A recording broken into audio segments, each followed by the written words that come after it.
Here's your news for September 28, 2019. We're kicking off with some huge news from WWE today, as the company has confirmed their latest Saudi Arabia show on Halloween.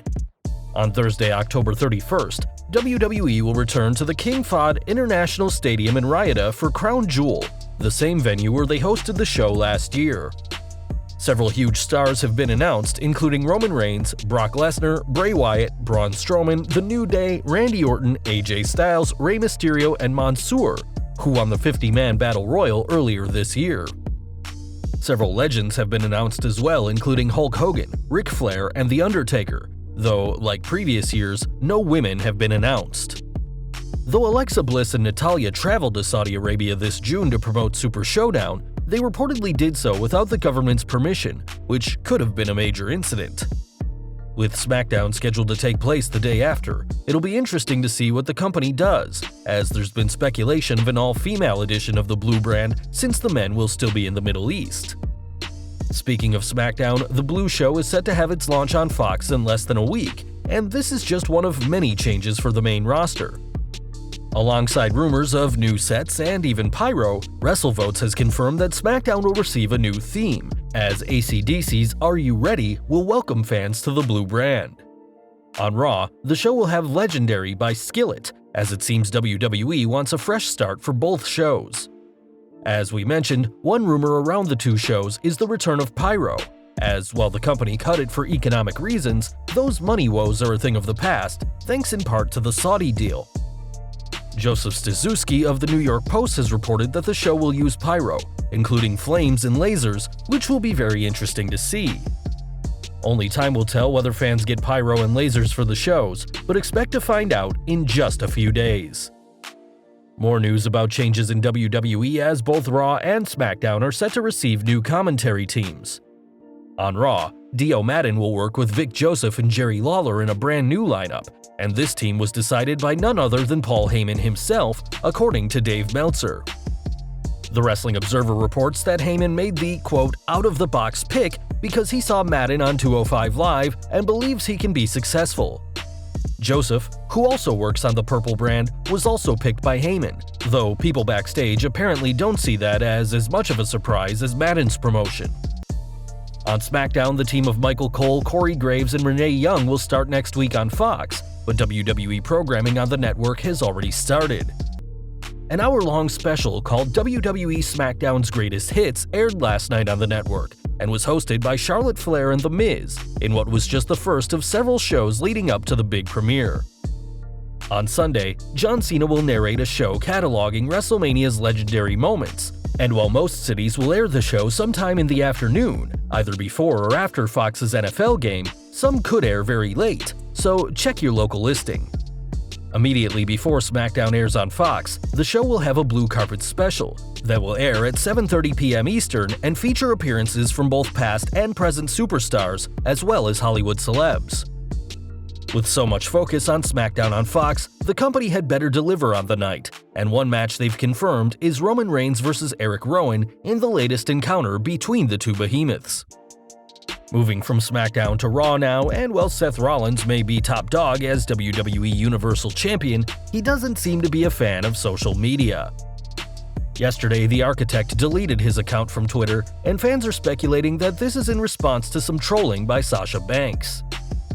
After a passionate tweet about his upcoming opponent Rey Mysterio, Rollins' comment would be copied word for word by the boss, and though he isn't on Twitter anymore, Rollins left in a blaze of glory. Responding to Banks, he said, "This is a match I've been looking forward to as much as every other match you've ever had, aka not at all. Luckily for me, you'll underdeliver like you always do and continue to wonder why you're not in more main events." It'll be interesting to see how things go from here, as the company's policy on intergender wrestling makes a match between the pair unlikely. Charlotte Flair even got involved with the tiff, posting a "I'ma head out" SpongeBob meme, with Banks responding with a gif of Seth crying after he watched her and Bayley tear the house down at the first NXT TakeOver Brooklyn. An awkward image to say the least, as it includes Rollins' then-girlfriend Zara Schreiber. Rollins was often the first to jump to WWE's defense online, leading to a spat with Will Ospreay earlier this year, but it seems the Architect is going to leave his talking in the ring from now on. One person who has used social media to the fullest in WWE is Rusev, and the Bulgarian brute took to Instagram this week to confirm that he is officially a United States citizen. Rusev, who moved to the country 14 years ago, posted a picture of him with a little flag and posted a caption saying he's proud to be an American.